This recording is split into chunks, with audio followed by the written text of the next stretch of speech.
Assalamualaikum warahmatullahi wabarakatuh. Jumpa lagi teman-teman dengan saya Hermato Sardanja di channel YouTube saya ini.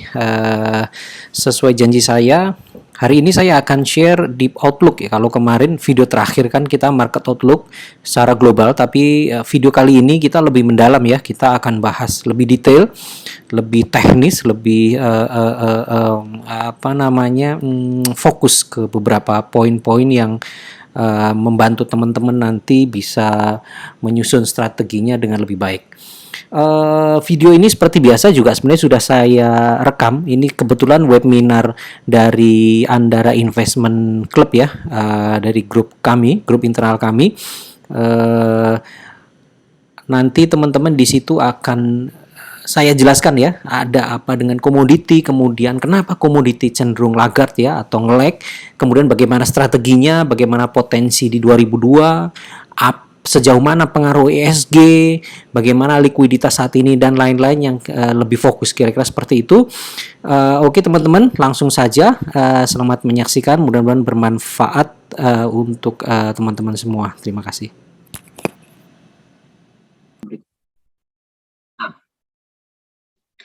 Jadi sorry, saya baru sempat record ya, tapi anyway belum kemana-mana sih. Saya cuma mau menyampaikan persepsi ini bahwa share ini atau harga saham ya, ini share atau stok gitu ya, atau equity gitu ya. Ini atau equity gitu. Itu cerminan dari sebuah perusahaan itu ada tiga hal ini gitu kan. Laporan keuangannya, mungkin ada news tertentu atau ada corporate action tertentu. Nah, laporan keuangannya naik. Newsnya pokoknya newsnya itu seharusnya positif lah buat dia gitu ya, naik.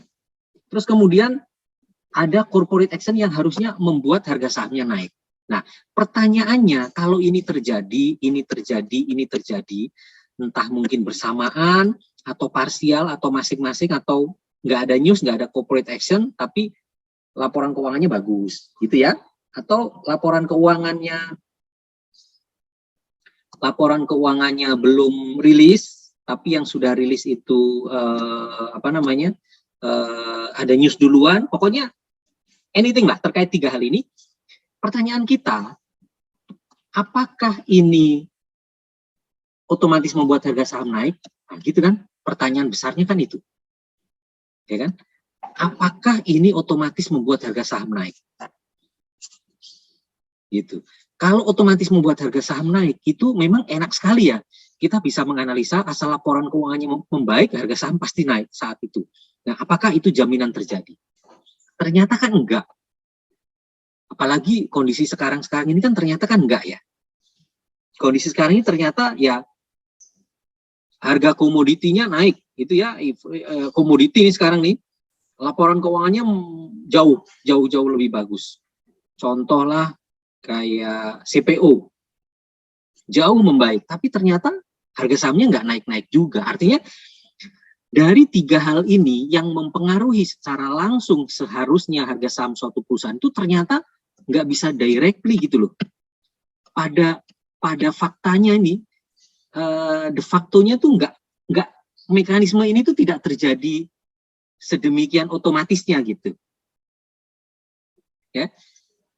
Apa yang lalu apa Mas AS yang terjadi itu apa gitu kan ya? Nah, yang terjadi adalah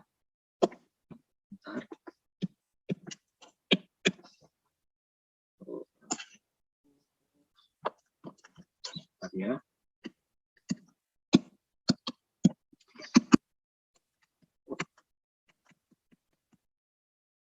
Oh, laptop saya nggak.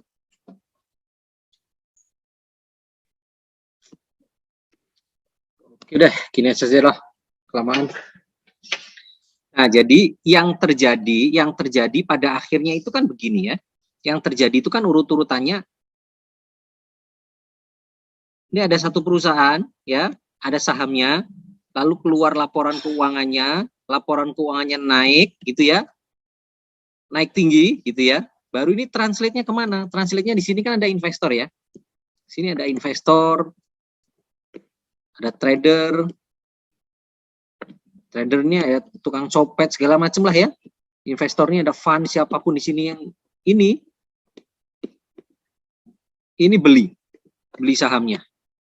Artinya ada inflow.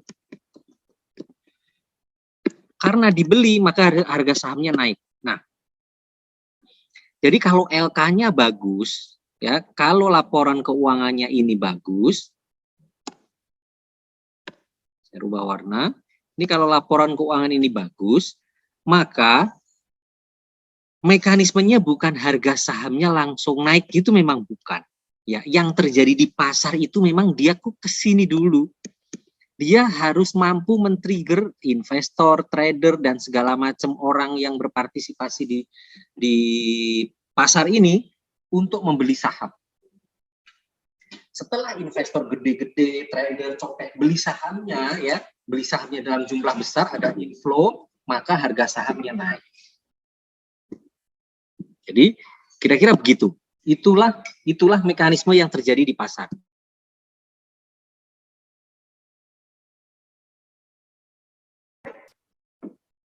Nah, sama, ada news, anything news yang positif, ada news positif.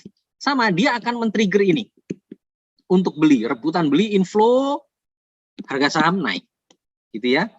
Corporate action men-trigger ini, harga saham naik. So, jadi memang ada satu mekanisme yang ini nih, ada orang membeli saham. Nah, ini naik. Nah, ilmu bandarmologi itu ya, yang teman-teman belajar itu, siapapun belajar itu,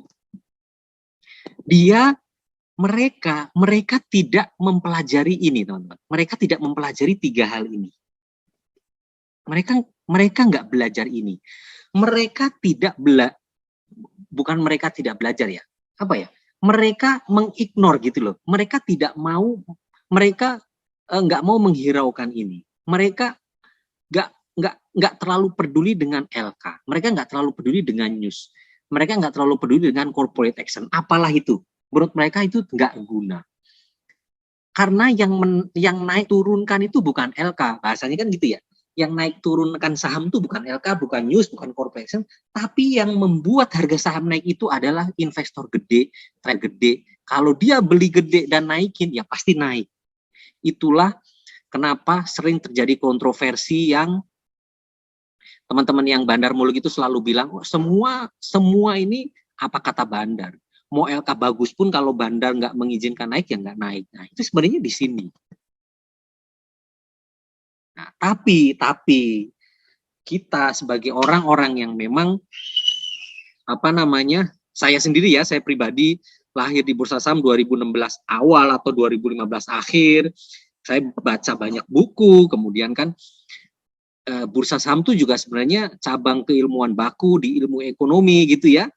Dan hal-hal yang memang baku itu juga menyebutkan siapapun lah yang belajar ilmu investasi, fund manager, sampai ada title CFA segala macam, itu juga belajar bahwa ya perusahaan itu yang dilihat ya kinerjanya, gitu kan gitu.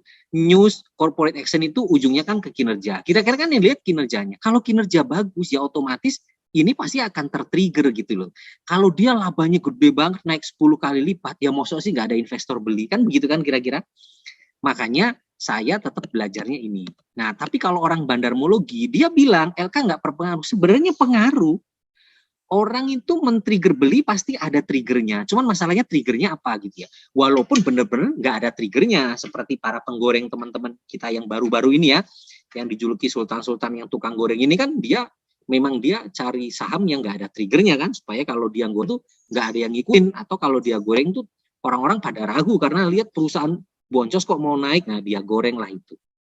Itu hal lain ya. Itu hal lain. Tapi secara baku, inilah yang terjadi di market. Nah, teman-teman harus mengerti ini. Ya, harus mengerti ini. Nah, jadi saya analogikan misal begini. Misal ya, yang sering fluktuasi di kita itu kan apa sih, bawang merah gitu ya. Bawang merah. Yang bisa disimpan kan bawang merah ya. Kalau telur kan nggak bisa disimpan. Cabai rawit juga praktis sebenarnya nggak bisa disimpan. Yang barang yang bisa disimpan dan fluktuatif di Indonesia itu contohnya bawang merah. Bawang merah itu bawang merah itu, kenapa bawang merah itu tiba-tiba bisa menjadi tinggi harganya gitu kan ya? Ya. Atau misal gini, orang-orang yang belajar bandarmologi ya, atau saya dulu lah, saya orang yang fundamentalis, belajar trigger sebenarnya dari market itu, menganalisa bawang merah itu selalu menggunakan 3 ini. Nanti ditambah, mungkin di sini saya tambahin apa ya? Sini saya tambahin kondisi makro gitu ya, makroekonomi gitu ya. Nah, saya akan pelajari makroekonominya. Oh, bulan depan tuh ada lebaran, ada musim begini, ada musim begini, sehingga orang tuh akan cenderung membeli bawang merah dalam jumlah besar. Kalau bawang merah dibeli orang dalam jumlah besar, maka harganya naik kan gitu ya. Nah, itu kalau orang frame analisisnya tuh ini. Tapi kalau bandar mulu, ini misal bawang merah. Buat saya akan belajar itu makronya gimana gitu kan, terus stok bawang merah di petani bagaimana gitu ya. Ya. Nah, tapi buat teman-teman bandarmologi, dia tidak peduli ini. Dia yang peduli, dia mungkin di sini ada Pak Haji Rusdi misal gitu. Pak Haji Rusdi ini pemain bawang merah nih. Dia nih bandarnya bawang merah lah, atau juragan bawang merah. Nah, lalu orang-orang yang belajar bandarmologi itu, dia punya akses nih. Dia punya akses ke kantornya Pak Rusdi, atau dia kerja, atau dia sekretarisnya Pak Rusdi. Dia tahu, oh Pak Rusdi bulan ini mau borong bawang merah dalam jumlah besar. Nggak peduli makronya gimana, nggak peduli stoknya gimana, pokoknya Pak Rusdi gede-gedean mau borong. Nah, orang-orang bandarmologi akan ngomong harga bawang merah akan naik, atau harga bawang merah akan turun, atau bagaimana. Dia bilang, oh enggak dong, nggak bisa naik makro gini. Nah, orang bandarmologi akan bilang, I don't give a shit Mas AS dengan makro, nggak ngaruh makro, mau makronya bagaimanapun, kalau si Haji Rusdi mau bikin naik ya naik, Haji Rusdi mau bikin turun ya turun begitu. Nah, itu kira-kira apa analoginya gitu ya. Jadi teman-teman nih supaya tahu bahwa memang kalau laporan keuangan naik tuh harga saham memang tidak serta-merta naik, gitu kan ya. Nah, sekarang kita ke contoh real nih. Sekarang kita ke contoh real ya. Contoh real. Misalnya ini kayak CPO. CPO hari ini tuh harganya kayaknya udah 5.000 ringgit Malaysia ya per ton ya. Kita contoh kasus sahamnya Ali. Teman-teman lihat kinerjanya Ali. Waktu CPO tuh harganya sekitar 2.600-an. LK-nya bagaimana? Lalu ya ini sudah ini semua ya. Sudah mendiskon semua ya. LK nih ya, masuk salesnya kan ada di LK ya. Salesnya gimana? Net profitnya gimana? Gitu kan ya. Cash flow-nya gimana? Dari harga CPO 2.600 dibanding dengan harga CPO 5.000 Malaysian ringgit per ton. Teman-teman lihat, ini bedanya jauh sekali nih. Setelah lihat LK-nya, teman-teman lihat harga sahamnya. Pada waktu di sini harga saham berapa? Pada waktu di sini harga saham berapa? Nah, kalau pakai teori yang baku ya, pakai teori yang baku, mestinya ya, pada saat harga 5.000, harga CPO 5.000, maka semuanya ini naik nih, salesnya akan naik tinggi. Ya. Ini sales akan naik tinggi, net profit naik tinggi, cash flow membaik. Intinya semua ukuran-ukuran dari sisi fundamental tuh nggak ada isu. Baik, ini teman-teman bisa dicek. Kita tidak perlu cek langsung dengan saya, nanti kelamaan. Tapi masalahnya, kenapa harga sahamnya Ali nggak naik-naik? Ya kan? Ini Ali ini hanya salah satu contoh. Selain Ali kan banyak ya. Ada coal, itu kan ya. Ada gas, ada Medco, ada PGN misalkan. Macam-macam. coal nih banyak sekali nih di sini ya. Dan lain sebagainya yang bisnis-bisnis yang memang yang berbasis komoditi. Semuanya laggard, ngelek lah. Tuh. Artinya mekanisme tadi tuh jadi nggak berlaku. Ya. Laporan keuangan naik, translate-nya harga saham HS gitu ya naik.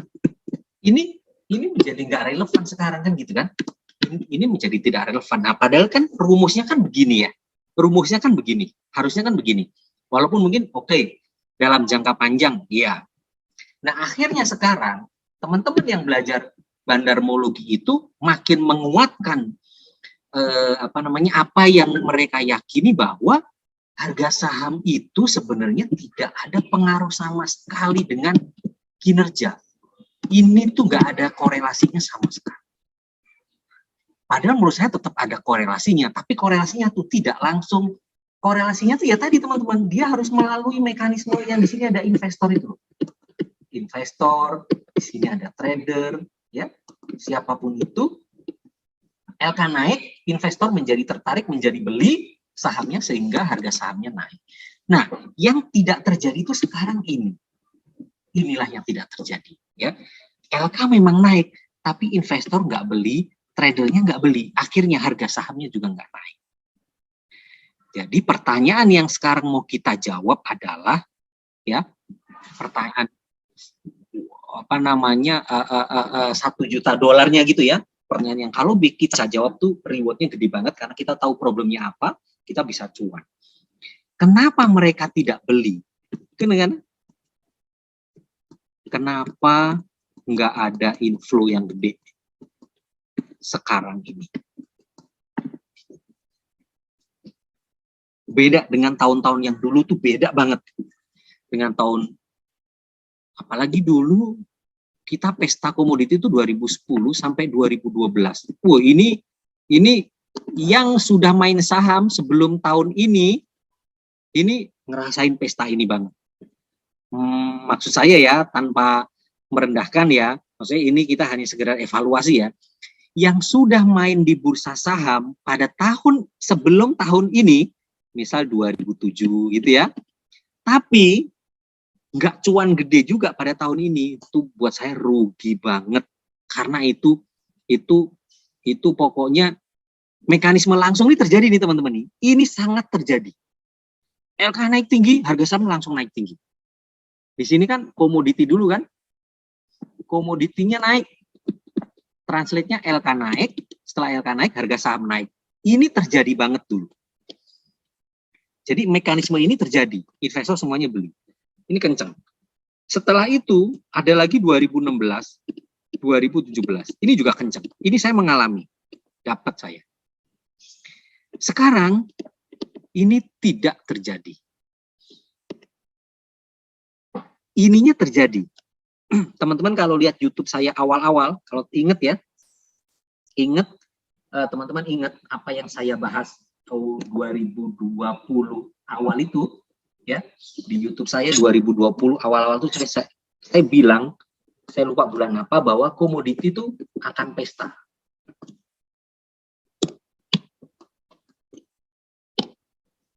Ya, komoditi akan naik tinggi seperti 2010-2012. Saya bilang kok, clear, saya bilang ini, dan ini benar-benar terjadi hari ini.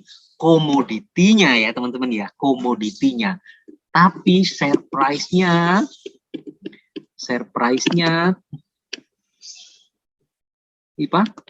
ini gagal, nggak terjadi. Tapi dulu kan saya belum tahu kalau bakal terjadi ini. Buat saya adalah saya analisa ini karena saya orang yang perhatikan fundamental. Jadi tugas saya bacain komoditi itu bakal naik atau bakal turun. Kalau komoditi turun, otomatis kinerja membaik dan harga saham naik tinggi kan gitu kan.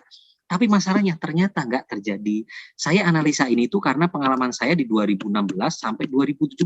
Karena itu saya cuan gede gitu loh. Sayang sekali tahun ini nggak terjadi. Nah, itulah yang hari ini sama-sama kita jawab. Kenapa CPO ya coal, gas, nggak segera pesta. Sebenarnya kayak pulp, itu juga loh teman-teman. Naik tinggi loh. Kinerjanya Tekim tuh mirip-mirip waktu Tekim 18.000 hari ini. Ya, tapi semuanya lagar. Nah, ini why. Kenapa nggak terjadi hari ini? Kenapa nggak naik gitu? Nah, itu ya. Jadi teman-teman, itu persepsi yang mau saya bangun supaya teman-teman juga oh ini loh yang terjadi. Oke. Sekarang saya agak jam in jam out, lompat sana lompat sini pembahasan saya karena ada beberapa juga yang mau saya sampaikan. Oke. Saya beberapa hari lalu ada dialog diskusi lah dengan fund asing lah, segede ya. Sebenarnya sudah saya sampaikan juga itu di di channel ya, tapi coba mau saya sampaikan ulang gitu ya. Coba mau saya sampaikan ulang. Sorry, tulisan saya kan jelek ya, saya ketik aja kalau nggak.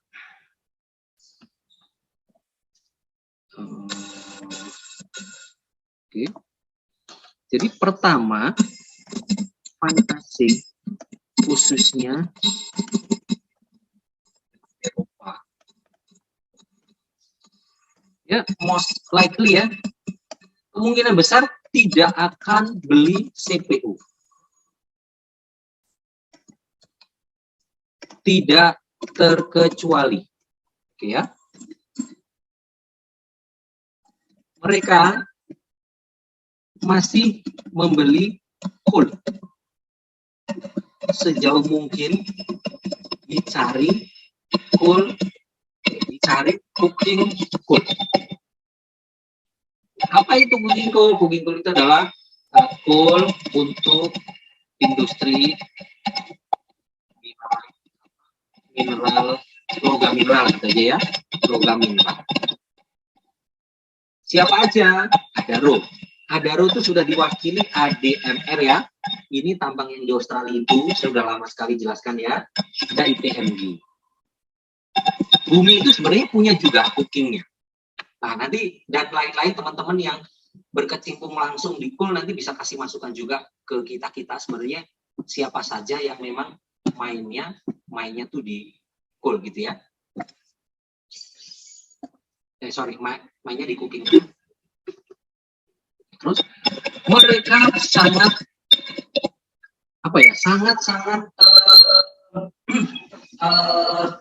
bisa dibilang mendapatkan kredit poin yang negatif gitu ya, kira-kira nilainya turun gitu loh ya, gara-gara kinerja buka. Gimana?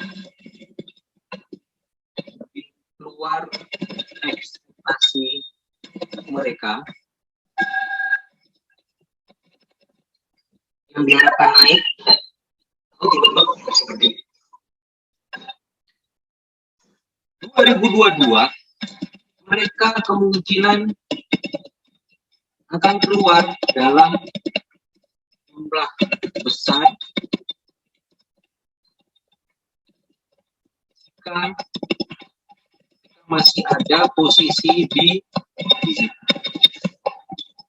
digital, teknologi dan lain-lain yang itu.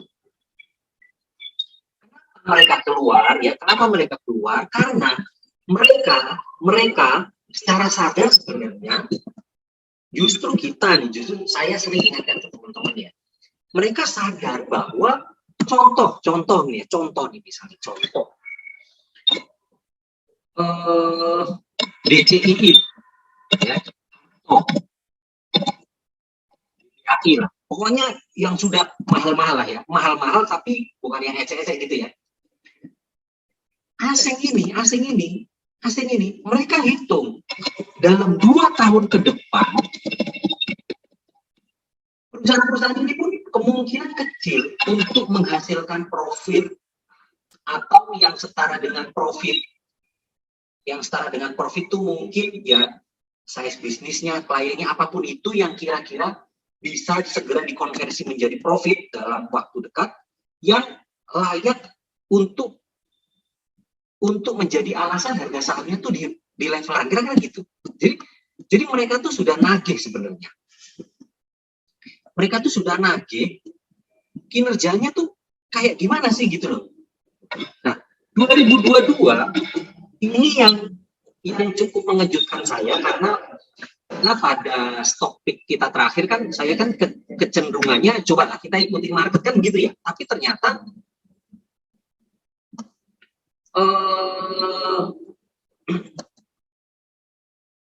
oke, suara dengung. Saya ini di lantai 3.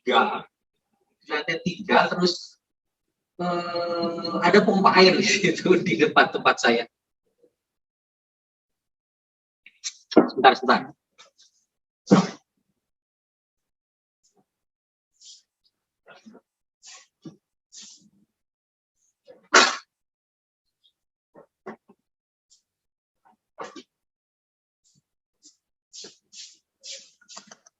Misal lagi rumah saya di Pejaten, kebetulan ada poolnya, kayaknya anak-anak di bawah lagi renang ya, overflow-nya dinyalain, jadi pompa air saya nyala terus nih. Oke, 2022 itu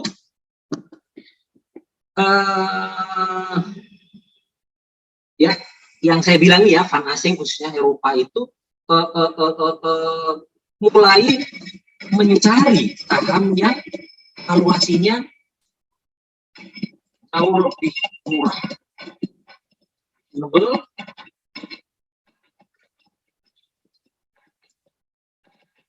dengan kinerja yang bagus, dividen yang ya mereka bilang harus perusahaan dengan apa namanya dengan yang mampu memberikan dividen lah kira-kira begitu ya, dividen yang memuaskan lah kira-kira begitu. Ini event nih old ekonomi tidak jadi masalah. Jadi kira-kira begitu. Nah, artinya untuk menjawab yang tadi tuh teman-teman, untuk menjawab yang tadi ya, menjawab kenapa selama ini tidak naik. Ya kan, kenapa selama ini tidak naik? Ternyata mungkin salah satu jawabannya ini. Ya, salah satu jawabannya ya ternyata mereka ini selama ini tuh nggak beli gitu loh. Ini fund asing gede-gede ini mungkin selama ini mereka nggak beli. Mungkin mereka selama ini ikut-ikutan goreng-goreng digital, saya juga nggak tahu gitu ya. Bahwa asing ada itu asing ada. Tapi kalau saya lihat asing itu kan selama ini kan di BCA gitu kan ya. BCA, BRI. Sini-sini aja kan terakhir-terakhir mereka cuma baru ke Telkom. Ya, BBNI, mereka muter-muter di sini. Komoditi belum banyak gitu. Atau komoditi mereka malah trading aja gitu kan. Inflow di Adaro lumayan, tapi yang lain-lain belum. Jadi mungkin salah satu jawabannya adalah ya memang kemarin itu tidak ada inflow.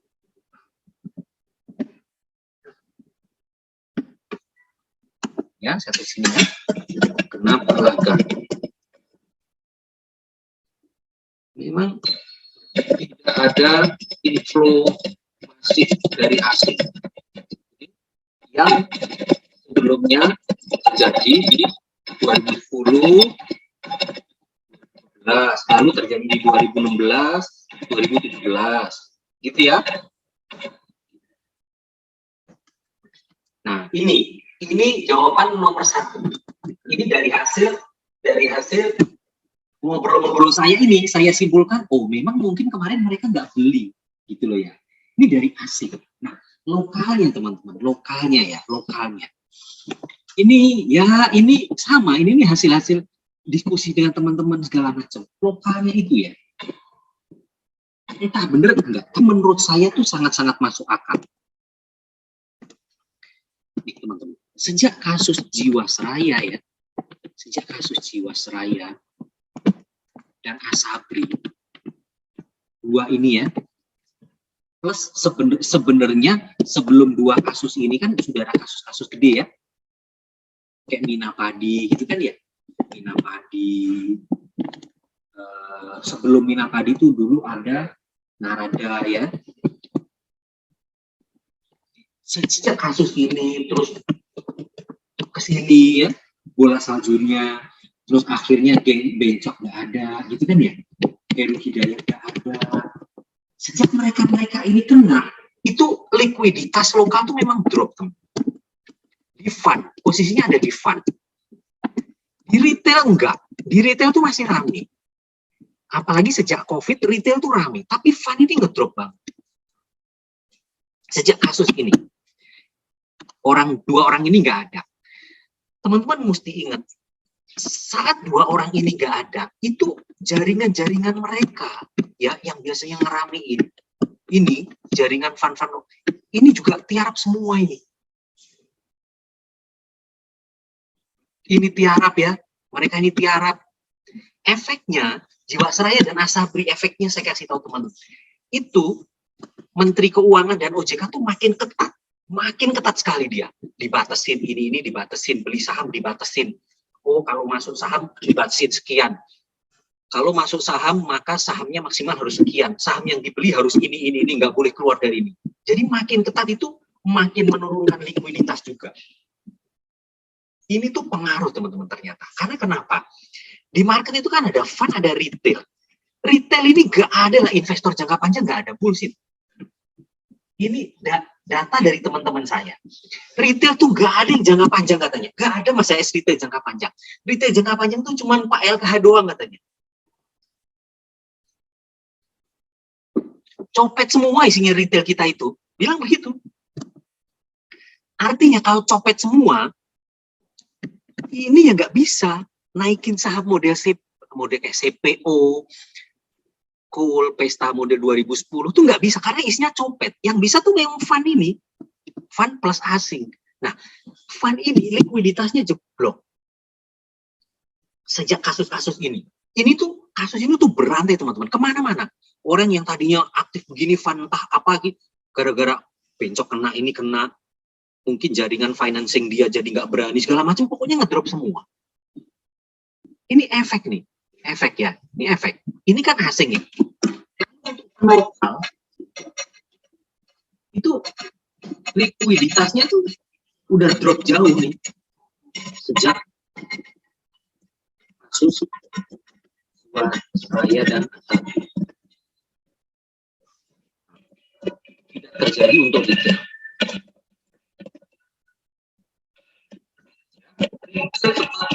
Ramai, apalagi sejak COVID, sejak pandemi. Tapi 96% retail adalah introvert. Itu dia. Tidak bisa naikin juga, gitu loh.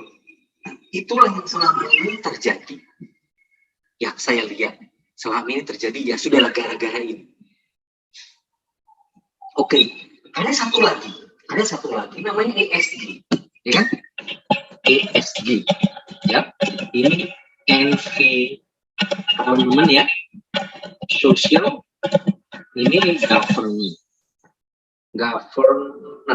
ya.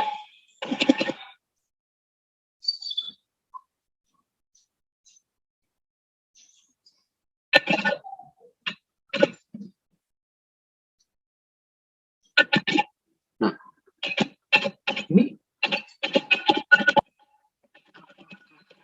pengaruh.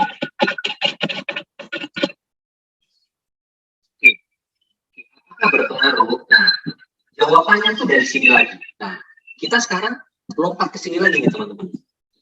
Kemarin waktu dialog itu ada satu pesan sebenarnya cukup kuat pesannya dari tim fund asing tuh, mereka bilang mereka tidak akan beli CPO sih memang. Kita tuh tidak akan beli CPO lagi. Alasannya apa? Alasannya tuh ESG juga. Alasannya ESG. Lalu coal ini juga dia bilang sejauh mungkin kita beli coal tuh yang cooking coal, yang thermal tuh kita enggak. kan coal itu kan isinya coking coal sama thermal coal ya, teman-teman nih, khususnya nih yang PPT kalau full screen saya nggak bisa coret-coret nih kayaknya nih.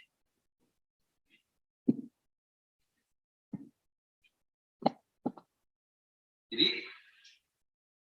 teman-teman yang baru di saham ya, kalau call itu kan ada dua.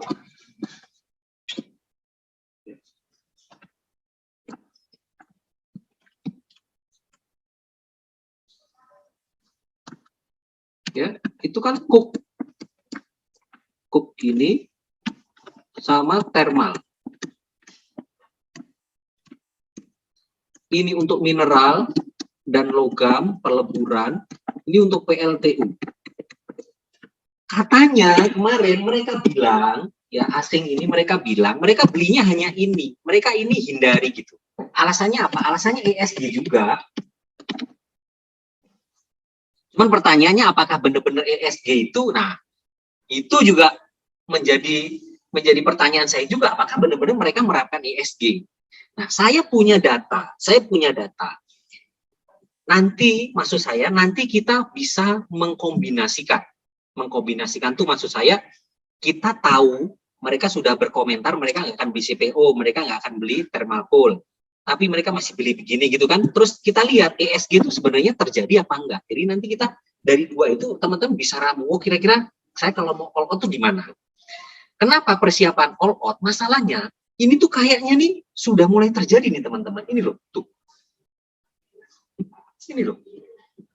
Mereka tuh udah mau rebalancing ke all out ekonomi tuh bakal menarik menurut saya. Ya, dari informasi terakhir itu, ya nanti sambil berjalan kita lihat marketnya ya. Tapi contoh kayak hari ini. Hari ini teman-teman lihat ITMG itu kuat loh. BBRI itu kuat. Gitu.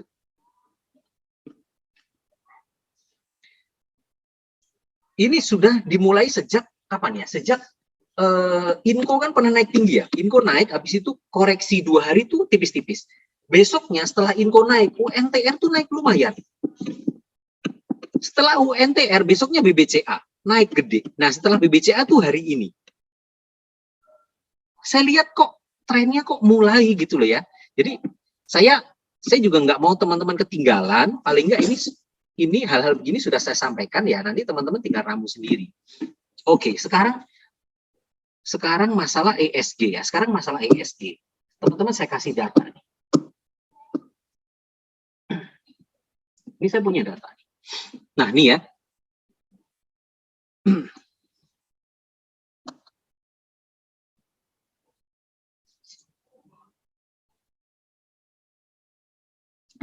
ESG Investing and Climate Transition, Market Practice, Issues and Policy Consideration. Ini punya OECD, ini paper terbitan dari OECD, jadi bukan tulisan saya, bukan saya nyari yang materi ngasal gitu ya, pokoknya yang saya cari itu dokumen yang paper yang ada sumbernya, yang valid. OECD ini organisasi nih, for Economic Cooperation and Development, teman-teman bisa searching aja, googling aja OECD itu siapa saja isinya. Intinya paper ini dia membahas situasi yang sedang ramai belakangan ini terkait dengan ESG. Gitu. Dia tuh sama kayak kita lah, posisinya dia tuh mempelajari sebenarnya sejauh mana sih ESG investing itu, sejauh mana sih ESG itu digunakan atau diaplikasikan dalam kegiatan investasi di dunia ini. Itu, intinya isinya itu. Tapi paper ini tuh ratusan lembar. Banyak data-data pendukungnya gitu, yang intinya mereka meriset secara mendalam ESG itu lebih berat ke environment-nya, environment tuh yang diukur apa-apa saja, detail sekali gitu. Tapi buat kita kan kita tidak perlu detailnya.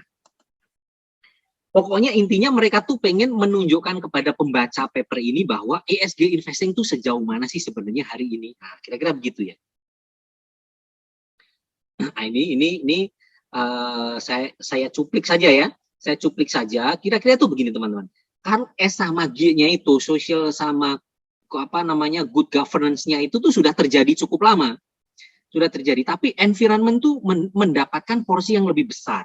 Ya, di sini pada paragraf kedua nih ya, the environmental A pillar score of ESG rating is being increasingly used as a tool to align investment with a low carbon transition. Jadi sekarang tuh sebenarnya ESG itu lebih ke environment. Jadi environment itu mendapatkan bobot yang besar saat ini dalam porsi ESG. Kira-kira begitu ya. Nah, prosesnya ESG itu, pokoknya kira-kira teman-teman, mereka itu melakukan valuasi, ya, valuasi. Salah satunya ini nih, yang digunakan salah satunya nih teman-teman. Mereka, ya, sorry sebentar, ya, nih, mereka dependen nggak dengan fossil fuel? Ya, mereka mengalami ketergantungan nggak dengan fossil fuel atau kegiatannya terkait dengan fossil fuel apa enggak, gitu ya, dibandingkan dengan yang low carbon ekonomis. Kalau perusahaan itu sangat tergantung atau sangat terkait atau berkaitan atau usahanya di situ, maka valuasinya dikurangi sama dia. Maksudnya ya lembaga rating, ya fund, ya siapapun yang terlibat dalam kegiatan di bursa saham itu disebut sebagai dia. Maksud saya kata ganti dia tuh yaitu orang-orang itu. Ini dalam frame ESG ya, maksud saya ini dalam frame ESG, artinya kalau perusahaan-perusahaan yang berbasis fossil fuel dependent, artinya mereka nanti akan reduce valuation, turunin valuasinya. Sebaliknya, kalau perusahaan itu low carbon ekonomis, nggak tergantung dengan apa namanya fossil fuel, bisnisnya nggak ada kaitannya dengan itu sama sekali, misal gitu ya, misal dia butuh energi pun energi bisa menggunakan energi bersih di luar fossil fuel, itu ideal banget dan mereka akan increase valuation, artinya valuasinya dinaikkan. Ujungnya kalau valuasi turun itu kan pesan ke klien mereka, pesan ke grupnya mereka, pesan ke kelompoknya mereka bahwa oh ini valuasinya turun loh, sudah kita turunkan, gak usah beli ya karena valuasinya turun, kan gitu kan ya. Oh ini loh valuasinya naik nih yang ini bagus nih low carbon, valuasinya kita baguskan, belilah gitu. Jadi kira-kira begitu ya. Nah, jadi ESG itu kira-kira seperti itu. Nah sekarang valuasi ini tuh sudah terjadi. Artinya perusahaan-perusahaan rating dunia itu sudah melakukan valuasi berdasarkan ESG. Contoh Bloomberg sudah lakukan, MSCI sudah lakukan ya, MSCI. Kemudian kayak Refinitiv di luar negeri ya, di Amerika sudah lakukan. Nah, OECD ini menggunakan sampel contoh itu adalah saham-saham di indeks S&P 500. Indeks S&P 500 itu di Wall Street ada 500 saham terbaik yang di-share, yang difilter oleh lembaga S&P itu, kemudian dijadikan indeks, namanya S&P 500, itu indeksnya terbuka tuh, siapa saja teman-teman bisa lihat, dan itu sudah ada valuasinya, tapi aneh, nih lihat. Ini kalau teman-teman yang belajar ekonomi, belajar statistik gitu ya, belajar ekonometrik, tahu bahwa sebaran datanya nih bukan sebaran data normal, ini sebaran data nggak normal gitu, karena dia nyebar sekali. Kalau sebaran data normal itu kan, di pojok sini ya, ini ya, seret gitu ya. Atau kalau menggunakan gambarnya kan begini. Nah ya, dia tuh akan lebih banyak tuh di tengah-tengah. Yang kecil sekali dengan gede sekali itu dikit. Nah, tapi ini tuh aneh. Contoh misal begini ya. Nih. Jadi OECD itu melihat sebenarnya skornya, valuasinya ini nih, valuasinya diturunin, dinaikkan itu sudah baku apa belum sih? Sudah dijalankan apa belum sih gitu. Nah, ini mereka tuh sudah plotting kayak gini. Kita tinggal pakai aja. OECD bilang bahwa nih there is a lack of correlation. Nah, ini ya. Dia bilang tuh ada lag ternyata. Nah, kan? Dari ESG score di antara pada rating provider leader ya. Jadi dari rating provider yang memang besar-besar, ya ini Bloomberg, MSCI, ada 3 nih sama Refinitiv. Ini cara bacanya gini teman, cara bacanya ya. Ini satu satu titik-titik ini satu emiten. Ini kalau Bapak hitung, teman-teman hitung ini ada 500 titik persis. Ini saham-saham di S&P 500. Gitu ya. Provider's name in the legend corresponding to Y axis when at the left and X axis when at the right. Contoh, kayak ini warna biru ya, Bloomberg versus MSCI. Bloomberg-nya tuh kan di sebelah kiri, disebut di kiri, maksudnya disebut duluan ya di tulisan ini. Berarti dia sumbu Y. MSCI-nya sumbu X gitu. Nah, sekarang kita lihat, misal saya mau lihat yang ini. Saya mau lihat saham yang ini. Ini entah nih saham apa ya. Yang ini aja nih. Nah, ini kan biru ya. Ini ya teman-teman ya. Berarti ini cara bacanya Bloomberg, kan Bloomberg sumbu Y ya. Bloomberg memvaluasi perusahaan ini itu cuma berapa nih? 25. Kecil sekali ya. 25 tuh suruh strong sell kali menurut Bloomberg.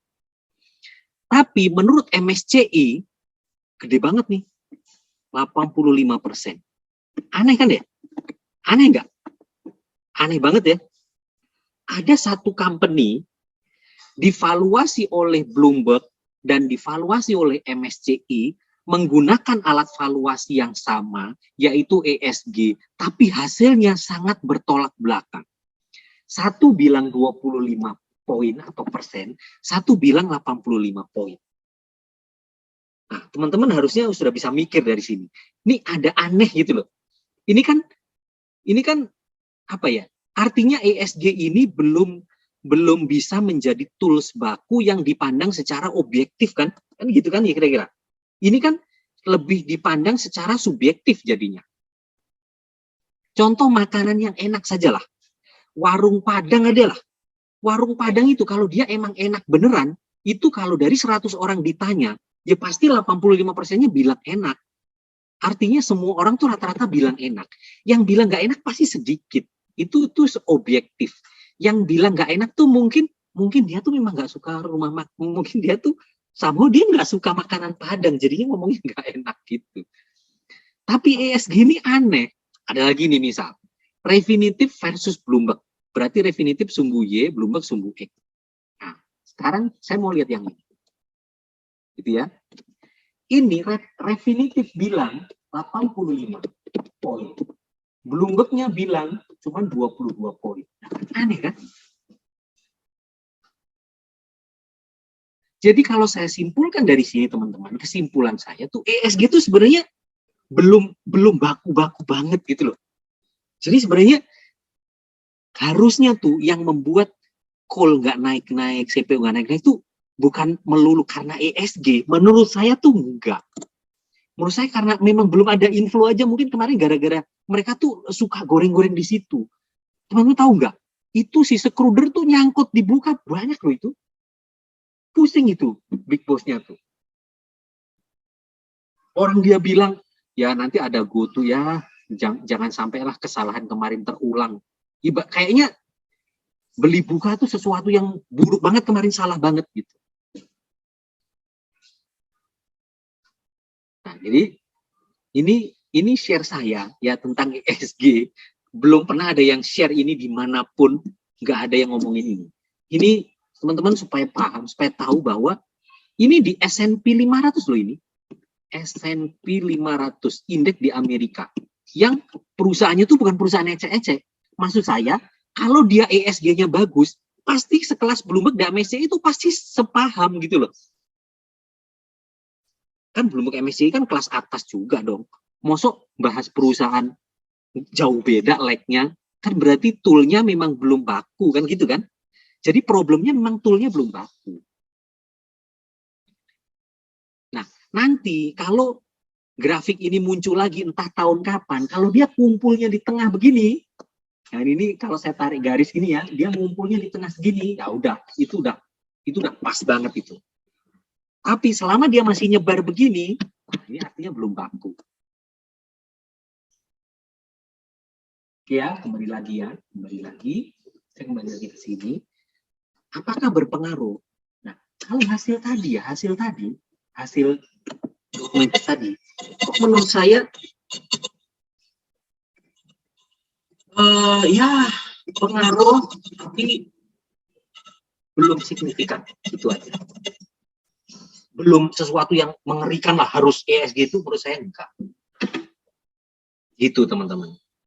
Ya, begitu. Nah, terus saya lanjutkan. Nah, karena ini old economy ya, karena sudah mau masuk ke old economy, saran saya ya, so ngumpulin apa gitu kan.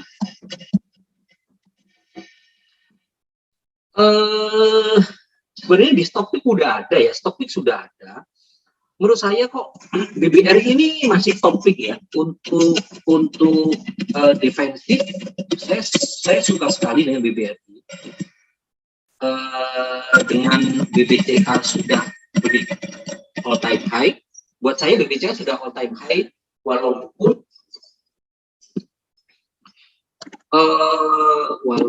apa ya? Kalau kita lihat chart itu, dia pernah 8.000, tapi 8.000-nya itu shadow aja. Harian, daily harian itu shadow. Dia sentuh, tapi penutupan nggak sampai 8.000. Harga kemarin sebelum hari ini koreksi itu menurut saya all time high. Menurut saya BBRI ini gerak menuju all time high. Level around 4.800, 5.000 itu menurut saya ini segera. Bisa segera ke sini lah. Buat saya BBRI gitu. Nah kan sekarang kan topik-topiknya mereka ini ya, topik-topiknya asing ini kan